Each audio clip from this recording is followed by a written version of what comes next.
intégrer les réalités locales dans nos planifications et dans nos constructions.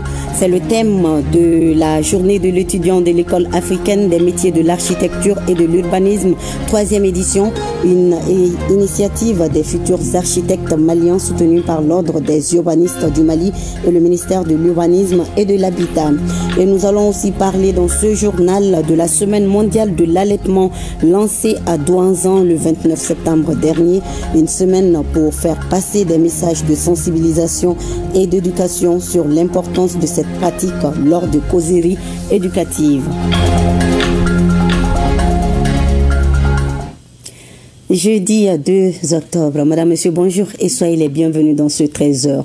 Les futurs architectes maliens réunis en association ont célébré la 3e édition de la journée de l'étudiant de l'école africaine des métiers de l'architecture et de l'urbanisme. C'était samedi dernier à Bamako. Le thème retenu est métiers de la ville et diversité culturelle. Comment intégrer les réalités locales dans nos planifications et dans nos constructions. L'événement soutenu par l'Ordre des urbanistes du Mali et le ministère de l'Urbanisme et de l'Habitat. Kassim Diallo et Gaussou Achatouri. La 3e édition de la journée de l'étudiant malien de l'école africaine des métiers de l'architecture et de l'urbanisme est un cadre de réflexion, d'apprentissage et d'innovation architecturale. Le thème de cette année est métiers de la ville et diversité culturelle. Comment intégrer les réalités locales dans nos planifications et dans nos constructions. Ainsi, des projets innovants conçus par des étudiants ont été présentés. Notre présence dans cette prestigieuse école régionale n'est pas le fruit du hasard. Elle traduit la volonté de l'État malien d'investir dans la formation de compétences de haut niveau, capables de répondre aux besoins et aux défis environnementaux, urbains et sociaux de notre temps. La planification des villes est aujourd'hui en retard, parce que sur quelque chose comme 400 villes que nous avons, moins de 200 ou à peu près 200 ont un schéma directeur. Plus les villes vont croître sans être planifiées, plus les problèmes vont se poser. Et les jours où nous allons essayer de trouver les solutions, etc., c'est comme le cas de Bamako aujourd'hui, les solutions vont faire mal à tout le monde. Cette journée de l'étudiant malien vise à cultiver l'excellence, la rigueur et l'engagement afin de relever les défis liés à l'urbanisation et à l'environnement du Mali. En célébrant l'étudiant malien de l'EAMO, nous célébrons non seulement vos efforts et sacrifices consentis dans vos études, mais aussi les espoirs que la nation place en vous. Vous êtes appelés à jouer un rôle majeur dans la conception, la planification et la construction des villes et des logements de demain. À l'issue de la journée, les échanges entre professionnels et étudiants permettront de guider les pas de la nouvelle génération pour une gestion efficace des questions architecturales et de l'urbanisation de la ville de Bamako. Les responsables de l'Institut national de la statistique ont procédé à Ségou à la vulgarisation des résultats issus du 5e recensement général de la population et de l'habitat, un atelier de 2 jours qui a permis de présenter aux participants le répertoire des différentes localités du pays et les recommandations issues de l'analyse du document. Honoré Tchenou et Bakary Traoré. Par le présent atelier, l'Institut national de la statistique ambitionne de vulgariser au niveau de la région de Ségou le contenu du 5e recensement général de la population et de l'habitat avec des tendances démographiques majeures. Nous avons trouvé en 2022 22 millions et demi de personnes vivant sur le territoire national. Et parmi cette population, nous en avons 49,7% qui sont des femmes et 50,3% qui sont des hommes. Mais il faut comprendre qu'en termes absolus, il y a à peu près 100 000 différences entre le nombre d'hommes et de femmes au Mali. Ce qui signifie qu'il y a à peu près, on peut dire qu'il y a autant d'hommes que de femmes au Mali. Et ce qui corrobore même les statistiques internationales que nous avons ces derniers temps. Ce qu'il faut ajouter aussi, c'est que nous avons une population très jeune. Pratiquement 3 Maliens sur 5 n'ont pas encore 20 ans. 2 jours sont mis à profit pour présenter le répertoire des localités selon le nouveau découpage administratif, aussi les caractéristiques socio-économiques et culturelles des populations, entre autres. Cette opération revêt une importance majeure pour les acteurs régionaux qui y trouveront des outils précieux pour éclairer leurs décisions et orienter leurs politiques publiques. Les indicateurs démographiques et socio-économiques fourniront aux élus locaux et aux techniciens socio-économiques les éléments nécessaires pour concevoir des schémas d'aménagement pertinents. Des exemplaires du document sont mis à la disposition des autorités administratives et politiques de la région de Ségou pour une meilleure dissémination. La Fondation VKT Academy contribue à l'amélioration de la gouvernance locale à Bougouni. Elle vient d'organiser un atelier de partage d'expériences du concours de transparence à l'intention des leaders communautaires de 12 villages de la région. Il s'agit d'édifier les participants sur les procédures d'un concours en ligne entre les différentes collectivités couvertes par le programme de gouvernance locale redevable. Agali Agissa et Djibril Bagayou. La bonne gouvernance locale est le socle d'un développement durable. C'est pourquoi la Fondation VKT Academy, à travers son programme de gouvernance locale redevable, PGLR+, joue sa partition. La Fondation et le projet Corday viennent d'organiser un atelier de partage d'expérience du concours de transparence. Le PGLR+ est un programme qui intervient dans 240 communes au centre et au nord du Mali. Parmi les axes du programme, il y a le concours de transparence. Donc ce concours de transparence est exécuté dans les 240 communes, mais pas au sud du Mali, dans la région de Bougouni. Ainsi, nous avons décidé de faire comprendre à nos partenaires de la nécessité d'intervenir à Bougouni. Un cadre qui a regroupé les participants venus des 12 villages couverts par le programme PGLR+, dans la région de Bougouni, et des experts chargés d'expliquer les principes d'évaluation du concours. Les maires et les populations doivent travailler ensemble. La redevabilité doit être mise dans la gestion de la mairie, rendre compte aux communautés de la gestion chaque année, faire intervenir les jeunes, les femmes dans la prise de décision, donc c'est l'inclusion dans la gestion de la mairie. C'est pour amener nos élus locaux et nos chefs de services publics et privés vraiment à améliorer leur gestion afin quand même qu'on puisse prétendre au développement. Rappelons que le projet VKT est financé par le Royaume des Pays-Bas. À Sikasso, dans la 3e région, 10 adolescents et 40 reporters ont renforcé leur capacité sur la prévention de la transmission mère-enfant du VIH-Sida. Un atelier sanctionné par un jeu concours en art plastique dont les œuvres serviront de fresques murales dans la ville de Sikasso. Compte rendu, Mariam Taïrou Touri. Ce présent atelier financé par l'UNICEF est une initiative des directions régionales du développement social, de la santé, de la jeunesse et du sport. Un cadre qui renforce les capacités des jeunes, des adolescents et leaders communautaires sur la prévention de la transmission mère-enfant du VIH-Sida en vue d'encourager les tout-petits dans leur créativité artistique. C'est une opportunité de partage, de formation et surtout de mobilisation autour d'un enjeu crucial. Garantir que chaque enfant naisse sans VIH et que chaque mère reçoive les soins nécessaires pour vivre en bonne santé. La transmission mère-enfant étant la principale cause de l'infection VIH chez les enfants, il est plus qu'urgent de prendre des mesures idoines afin de minimiser ce risque de transmission mère-enfant. Ainsi, il devient primordial d'intensifier l'information et la sensibilisation de la population sur l'existence des mécanismes d'offre de services et son accessibilité en matière de PTM pour l'atteinte des différents objectifs fixés. Durant 10 jours, 64 participants seront outillés sur les modules comme le mode de transmission du VIH-Sida, la prévention de la transmission mère-enfant, la généralité sur e-reporter ou encore l'art plastique. C'est une très bonne chose pour prévenir ce genre de phénomène parce que c'est quelque chose quand même qui détruit la jeunesse. Et je suis très content surtout à la participation de nombreux jeunes qui sont venus. Ça veut dire qu'ils sont conscients du danger qui se présente. Nous allons faire une phase de préparation psychologique des enfants sur le métier art plastique. Je suis e-reporter et je suis un porteur de messages et ça me permettra aussi d'informer mes proches, les les membres de mon association aussi également. Et ça sera vraiment très bénéfique pour nous. À noter que cette session de formation sera sanctionnée par un jeu concours en art plastique et les 3 lauréats auront l'opportunité de réaliser des fresques murales dans la ville de Sikasso. Et notre correspondante Mariam Touré nous informe que les lauréats de ce concours viennent de recevoir des cadeaux, dont des fournitures scolaires, des kits de peinture, des tablettes et des bicyclettes pour les 3 premiers. La santé sexuelle et reproductive était le sujet d'une conférence débat organisée par le consortium Alliance Droit et Santé à Koulikoro.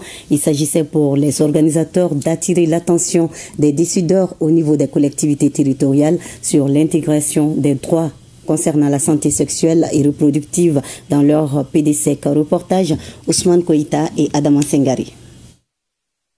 Le consortium Alliance Droit et Santé renforce les capacités des leaders d'associations de Koulikoro sur la santé sexuelle et reproductive.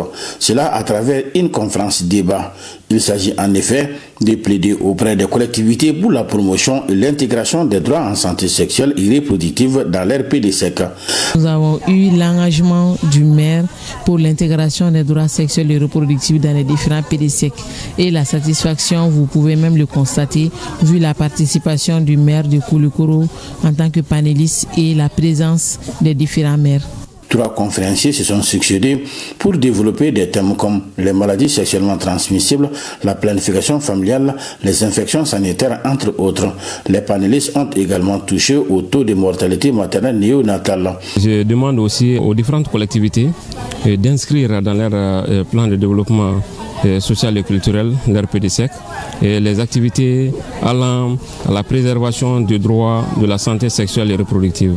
Puisqu'on ne peut pas parler de développement sans pourtant préserver le droit de la santé sexuelle et reproductive. La cérémonie a été agrémentée par la prestation du jeune artiste engagé Bambeki Sokoba pour la cause des droits de la femme, de l'enfant et de la jeunesse.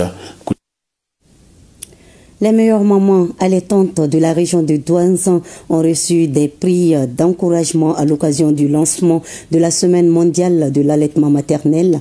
Le thème retenu pour cette édition est réduire les inégalités en matière de soutien à l'allaitement. Durant la semaine, des messages de sensibilisation et d'éducation sur l'importance de cette pratique seront diffusés lors de causeries éducatives. Cette activité est financée par l'UNICEF en partenariat avec la Direction régionale du développement social et de l'économie solidaire de Douanzan. Reportage à Daouda Kone. La Semaine mondiale de l'allaitement maternel vise à informer les populations sur le lien entre l'allaitement maternel et la nutrition ainsi que la relation sécurité alimentaire, réduction de la pauvreté. À l'occasion du lancement officiel à Douanzan, les autorités administratives et coutumières, les responsables de la santé et leurs partenaires ont été invités à investir dans l'allaitement de qualité, surtout maternel, en prenant les mesures idoines. C'est pourquoi le thème de l'édition 2025 est « Réduire les inégalités en matière de soutien à l'allaitement ». Malgré ces bienfaits incontestables, nous faisons face à des défis très nombreux. La persistance des pratiques inadaptées, les manques d'informations adéquates, les pressions sociales et professionnelles, les difficultés liées à l'accompagnement des jeunes mères. Toutes ces pesanteurs constituent un frein à l'épanouissement de cette pratique. Il est de notre devoir collectif de créer un environnement favorable à l'allaitement maternel. Au cours de la cérémonie dans la 18e région, des prix d'encouragement de bonnes pratiques de l'allaitement exclusif maternel ont été remis aux meilleures mamans allaitantes. Au premier trimestre 2024, dans la région de Douanzan, près d'un enfant sur 2 de la tranche d'âge 0,5 mois sont exclusivement allaités. Cette proportion est de 84% pour les enfants de la tranche d'âge 0,5 mois et 59% pour les enfants âgés de 6 à 59 mois. Cette activité a été organisée par les acteurs de la santé, du développement social et de l'économie solidaire et leurs partenaires. Le réseau des femmes leaders dans le secteur minier s'engage pour l'atténuation des risques que l'activité minière fait peser sur l'environnement. Ses membres viennent de planter 200 pieds d'arbres dans la commune de Baguineda. 800 autres sont prévus pour les villages environnants. Adam Maïga. 200 pieds d'arbres ont été mis en terre dans la commune de Baguineda. Pour assurer leur bonne croissance et leur préservation, 40 sacs d'engrais et du matériel de protection ont été également offerts à la commune. À travers cette initiative, les réseaux des femmes leaders dans le secteur minier entendent verdir tous les pays afin de faire face aux risques environnementaux liés à l'exploitation minière. Les mines détruisent l'environnement, tout le monde le sait, mais dans nos objectifs, il faut restaurer cet environnement. Ce n'est pas seulement dans les zones où les mines sont exploitées, mais sur toute l'étendue du territoire national. Il n'y a pas de vie sans les arbres. C'est pour cette raison que tout ce qui rentre dans le cadre de la nature et de reboisement, on est obligé d'accompagner et parrainer autant qu'on peut.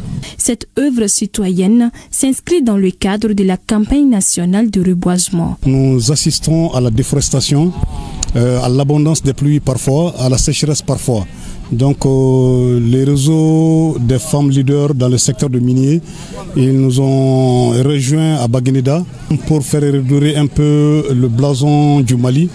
Et nous ne pouvons que saluer leur initiative et demander au retour en tant que bénéficiaire l'arrondissement de Baguineda et en particulier la commune de Baguineda, dire à la jeunesse de bien prendre soin, n'est-ce pas, de ces arbres que les femmes du secteur minier nous ont gracieusement, n'est-ce pas, offert. Au-delà de la commune de Baguineda, le réseau des femmes leaders dans le secteur minier prévoit d'étendre cette action en plantant 800 autres arbres de différentes espèces dans les villages environnants.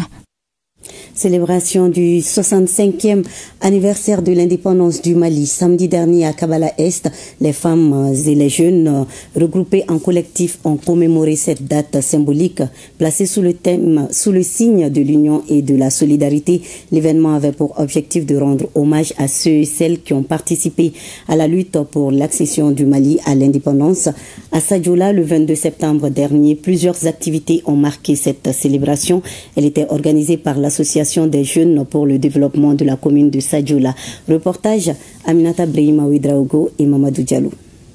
Les populations de Sadiola sont sorties massivement ce 22 septembre 2025 pour non seulement réaffirmer leur attachement à la mère patrie, mais aussi et surtout aux autorités avec à leur tête le général d'armée Assimi Goïta à l'occasion du 65e anniversaire de l'accession de notre pays à l'indépendance.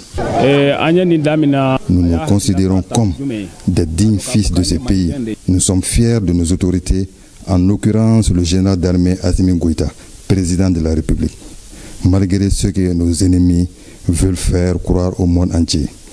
La fête du 22 septembre fut une réussite totale sur toute l'étendue du territoire national. Comme le président Assimi, son excellence, a dit qu'on a pris un chemin sans retour. Donc quand vous prenez un chemin sans retour, cela s'explique beaucoup de choses. Mais la première des choses, c'est de comprendre et accepter que personne d'autre ne peut être là à notre place, en tout cas faire développer ce pays. Le préfet du cercle de Sadiola, dans son adresse, a invité les populations à soutenir les autorités en participant à toutes les actions de développement du cercle de Sadiola. Nous appelons toujours la population du cercle de Sadiola qui a cherché et obtenu son cercle. Maintenant, elle lui revient désormais de mettre tout en œuvre pour que ce cercle puisse être au niveau des autres cercles, sinon les dépasser. Et nous, en tant qu'autorité, il est de notre devoir de s'atteler à cela. Les danses traditionnelles de Sadiola, Kruketo, Bronconé, Nkoma, des courses de vélo, une kermesse et un match de football ont apporté une note de gaieté à la célébration du 65e anniversaire de l'indépendance de notre pays à Sadiola. Dans la lutte pour l'accession du Mali à l'indépendance, les femmes ont joué un rôle essentiel, souvent dans l'ombre, mais toujours au cœur du combat. Un engagement sans faille. 65 ans après la fin de cette domination coloniale, l'ambiance renaît à Kabala-Est. Au rythme des chants commémoratifs, les femmes et jeunes de la localité rendent hommage aux pionniers de l'indépendance du Mali.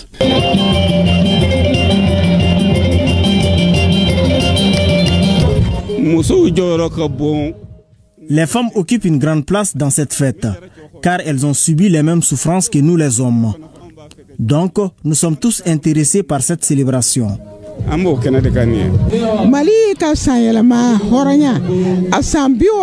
Nous sommes au 65e anniversaire de l'indépendance du Mali, donc nous avons organisé cette activité pour remercier nos héros et prôner l'unité et la solidarité au sein de la communauté. Première du genre à Kabbalah Est, cette activité bénéficie de l'accompagnement du ministère en charge de la jeunesse.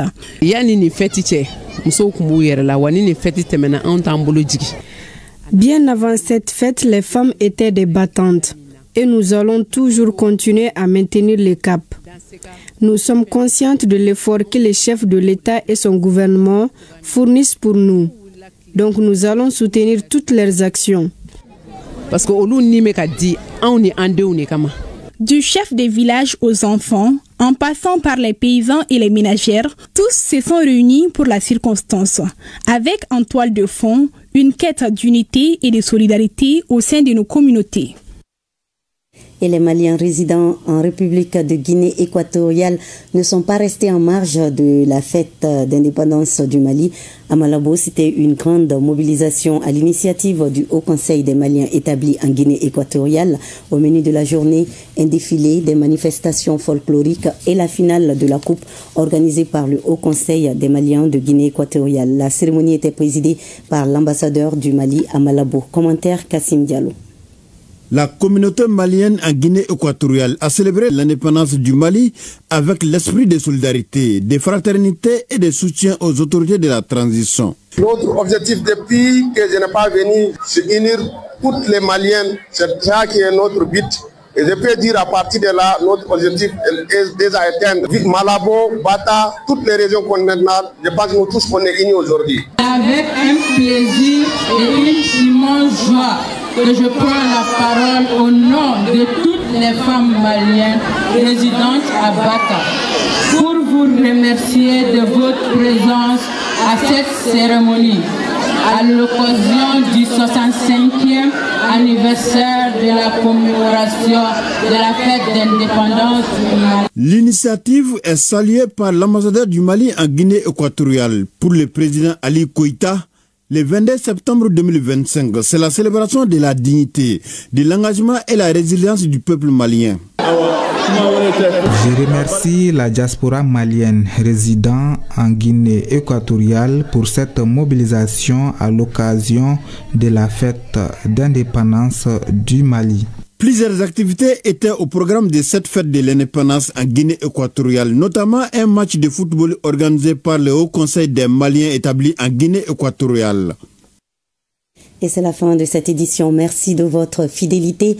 À 20h, vous avez rendez-vous avec Barakissa Ouattara. Bel après-midi à vous tous.